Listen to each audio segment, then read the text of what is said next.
বন্ধুরা আজকে একটা অন্যরকম রেসিপি করব। তো এখানে নিয়ে নিয়েছি চিংড়ি মাছ, এখানে নিয়ে নিয়েছি কুমড়ো পাতা, 7খানা কাঁচা লঙ্কা, বেশ কিছুটা পরিমাণ পোস্ত, 1 স্পুন মতো শুকনো নারকেল ও 1/2 স্পুন মতো কালো সর্ষে। মাছগুলোতে দিয়ে দেবো নুন, হলুদ। এটা ভালো করে বেটে একটি পেস্ট বানিয়ে নেবো। এটা একটা ফাইন পেস্ট তৈরি হয়ে গেছে। দিয়ে দেবো এটা পুরো চিংড়ি মাছটার উপর। দিয়ে দেবো কুচিয়ে রাখা পেঁয়াজ। এবার এই পেস্টটাকে ভালোভাবে আমি চিংড়ি মাছ দিয়ে মাখিয়ে নেবো। এতে দিয়ে দেবো একটু কাঁচা সরষের তেল, ডিগ্রি করে কাঁচা লঙ্কাগুলো। তো এখানে আমি পাতাগুলো নিয়ে নিয়েছি।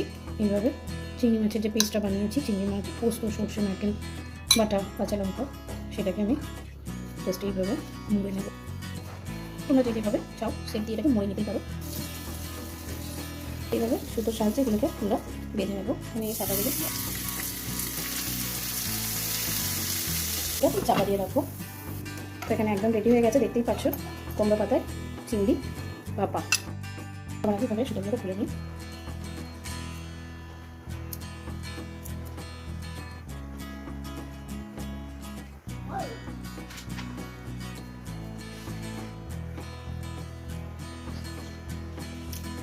দারুণ টেস্ট হয়েছে বন্ধুরা, প্লিজ এটা একবার বাড়িতে ট্রাই করে দেখো। ভীষণ সুন্দর খেতে হবে, মুখ ছেড়ে যাওয়ার মতন একটু রান্না। তো অবশ্যই আমার রেসিপিটা ভালো লাগলে লাইক, কমেন্ট, শেয়ার করে দিও। Thank you.